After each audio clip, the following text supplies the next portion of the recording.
heart and their souls into every game, making sure it is as entertaining and as close as possible. Man, these players are actually really close to each other in terms of skill, and that is, of course, presenting itself in the fact that we are now in the ace match, in the freaking ace match. Yeah. We're in the very final game, the rubber match. Now, looks like EGiNcontroL is going to say patch note. Carriers are now valuable when on 8 bases, and you have double the supply of Zerg, and Zerg is completely starved. That is pretty much how you actually transition to carriers. EGiNcontroL immediately sending a probe to the low ground, indicating he wants to forge fast expand. Now, actually, I'm going to go ahead and say that Dual Sight's one of the worst maps to forge fast expand because you have so many entrances to your natural. So, EGiNcontroL is definitely brave, man. I definitely think he's ambitious, he's courageous, and we do see both players sharing a moment of bromance here. As you can tell, there's no animosity between these players. No, they know each other. They've probably had... Okay, I shouldn't go that route. Anyway, guys, there was some friendly chatter going down between Destiny and EGiNcontroL there about some pretty random topics. After you revealed how you could easily accidentally kill Artosis and make it look like an accident, I don't think I would accept a hug from you. Oh, okay, this is I probably have some no inside idea. joke. It's definitely an inside joke. Maybe EGiNcontroL tried to kill Dan Stamkowski, which is also known as Artosis.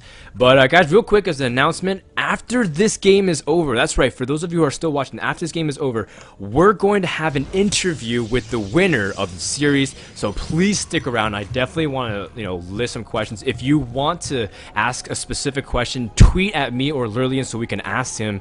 And admins, of course, repost what I just said throughout the game as we get ready to go. We do see that it's a pretty standard opening though, Lurlian. Both players still just trying to feel each other out. EGiNcontroL with his very, very standard pylon block here, preventing Destiny from being able to do what he really wants to. And the cannon, of course, to follow it up. This really seems like this is what EGiNcontroL loves to do. In Destiny, man, he already pulled the drones before the cannon went up. He knew exactly what was going down. Once again, pulling 6 drones to deal with his 1 cannon. Rather be safe than sorry seems to be his motto. And he's even going to keep all those... No, he's not going to keep the drones there. That would have been pretty risky. I can only imagine the probe turning around and going back to place some kind of a sneaky cannon somewhere. But I think this time, Destiny is never, ever going to let that happen. He will scout every inch around his base. He definitely does not want to get cannon rushed in the ace match here. There's definitely some reputation on the line here, and I'm sure that Destiny really wants to win this one. Yeah, so, it looks like EGiNcontroL gonna He's go not ahead doing and it, wall man. off, yeah. This time around, he's playing it safe. He's not investing in an extra pylon, not investing in extra cannons at all, playing a bit more of the standard meta game here. EGiNcontroL placing his pylons in a bit of a different position than what we usually see, and he's getting that second cannon, of course, which is mandatory. You cannot get away with 1 cannon.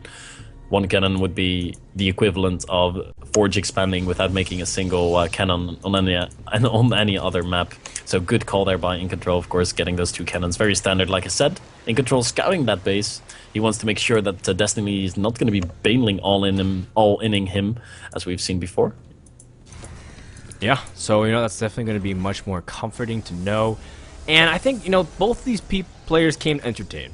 They want to, show the people a good time, and in the end, they want to show a good game number 7. They don't want it to be too quick or too crazy. And it's okay that Destiny threw in a cheese. It's okay that EGiNcontroL cannon rushed 1 game in the series. And I mean, everyone's saying EGiNcontroL threw down a cannon every single game for it. How can you say that? Well, the idea is that both players are mixing up a little bit, but in the end, staying true to how the fact that they want to put out good games. As you can tell by EGiNcontroL introducing carriers to us, the first time we may have seen it in Wings of Liberty. Yeah, that might be one of the first used. Nah, we do see it every now and then. I mean, Whiterah loves to mix in his carrier play when he plays in anything, where he... I think he even used it in a show match versus Nerd Show that we ran a little while ago.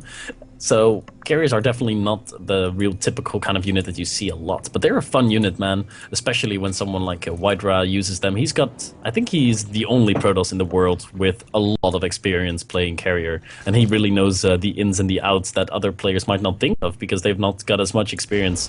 Whiterah is definitely one of those Protoss players that are so fun to watch and stream.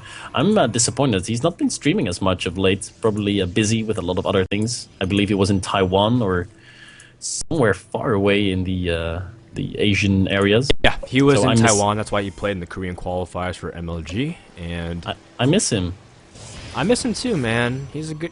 White Raw's a really cool guy. Really cool guy. And I can't wait to meet him again. I only met him once at an event, and I really hope to meet him again. So if you guys ever get an opportunity, people like Destiny and EGiNcontroL are actually super nice in real life, despite what kind of personality or persona you may perceive about them online. EGiNcontroL is one of the most nicest... That's not even proper grammar, but he's one of the most nice guys I've met at a LAN, and definitely Destiny as well. I can only assume the greatest. So these guys, they're doing this show match for you guys, and I hope you guys appreciate it. Yeah, let's get back to the game though, because we see Destiny is making some roaches. And I was thinking that some kind of roach speedling all-in was coming, which would be weird off of 3 bases, but I think he's going to be faking it. He's going to be faking a roach ling all-in. He made a few roaches, then made a few drones, and now makes more roaches and starts a lair. So this is definitely no all-in roach ling aggression here coming out of Destiny, but it might do some damage because this cybercore is pretty exposed, and without a stalker out, those roaches might actually be able to damage that a little bit, but the roaches are going to be content sitting in the middle of the map.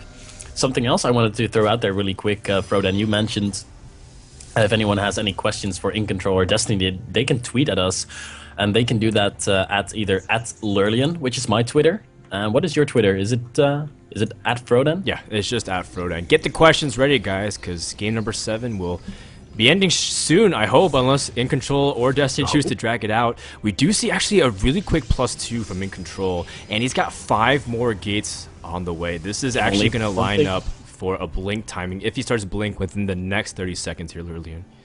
Yeah, this can only be a blink timing, really, that's what I'm thinking. But the blink is being started a little bit late, and he does have 600 minerals and 600 gas saved up, so maybe EGiNcontroL has got some other plans. I think he just forgot at this point. Look at this gas, man. He's got 600, 700 gas, and there he goes, finally starting blink. Ugh, that was definitely a slight tad too late, in my opinion. But, yeah. I think EGiNcontroL, the blink time is supposed to hit in about a minute, but the idea that EGiNcontroL is going to be waiting for things like observers. He really put on the amount of gas, and he actually made a significant amount of probes. He made 55 probes, so this is actually not supposed to be a 2-base all-in. In fact, he might be getting this a little bit too late to actually be effective. I think Destiny should be prepared for any kind of blink timing that EGiNcontroL will throw at him. You can tell Destiny already is starting to really jump up in terms of the supply, making lots of roaches. Although Destiny hasn't been droning as hard as he should because he's been making these units in anticipation of something that EGiNcontroL will be throwing at him. Yeah, Destiny's been playing really defensively all out this game, making a few roaches, not pressuring with them. They were probably just defensive, and now he's been making more and more roaches. And like you said, Frodan, the drone count is definitely lacking a bit, but Destiny is on 3 bases, and he will be able to mass up that crazy amount of roaches needed. And ooh, this probe is gonna survive and live to put down the 4th base, and EGiNcontroL is just playing things very defensively right now. And here come the Zerglings and the roaches. Do we have enough stalkers out to deal with this? Yes, I do think we do, especially with a few force fields thrown in there. Ooh, there's actually another small army here. Maybe Destiny's gonna go for his patented surrounding tactics again, as we've seen in Game 2 on Shattered Temple, I believe, where Destiny had some beautiful surrounds. And maybe he definitely is setting up a surround. Look at that, man. He's got 2 armies, one on the left, one on the right, and they will be trying to pinch the Protoss army as he tries to take his 3rd. Yeah, and you know what, Lurlian? Destiny actually scouted everything EGiNcontroL was doing. He saw the gateway, saw the robotics, and he's definitely seen the Twilight Council, so Destiny knows exactly what EGiNcontroL is up to. And it looks like the Zerglings are going to go for a surround. The Roaches trying to see if they can segregate the rest of the army. EGiNcontroL forced to fight on 2 different fronts, and that is not what you want to do. You want to keep your Stalkers in a huge formation. EGiNcontroL caught way out of position, and this is very, very good for Destiny, as all of a sudden he is going to be able to take out really important units like sentries, and EGiNcontroL is left with only a small number of Stalkers here after definitely overextending some of his army and getting caught.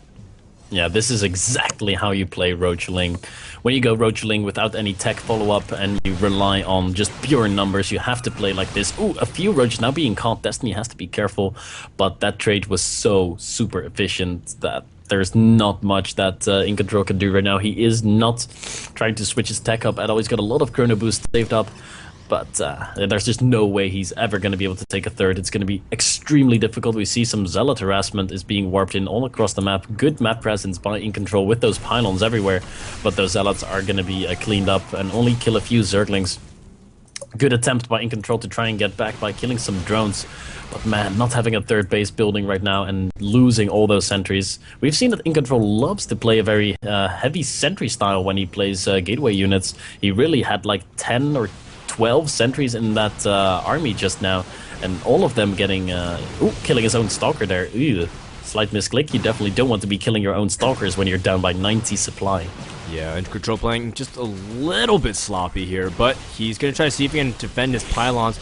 Nope, the pylon does end up dropping, and now EGiNcontrol's playing a dangerous game. You can get sandwiched here, and Destiny says, you have fallen for the trap card, and this superior concave is going to eliminate all of EGiNcontrol's stalkers, and EGiNcontroL can't do a single thing about it. He is only watching. Good game, well played is called. Game number 7 goes to Destiny as he takes the series 4-3 against EvilGenius EGiNcontroL, and a very nice job there by Destiny to defend against EGiNcontroL. Great scouting from top to bottom, and overall was solid play and a lot of tenacity. Destiny pulls out the win, 4-3 Lurlian, and goes home with $100. Yeah, congratulations to Destiny here, putting up a really awesome show match series together with EGiNcontroL. Thank them so much for playing here.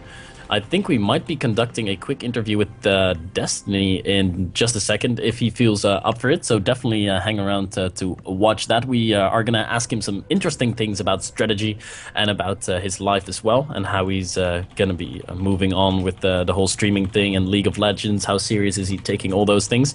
Hopefully we'll be able to get him on really quick. We will be running a few quick commercials. I'm Lurlian, and with me is Frodan, and tweet at us at Lurlian and at Frodan and ask us your questions, and we will make sure that we ask the most insightful ones and the most funny ones to Destiny when we come back from this quick commercial break.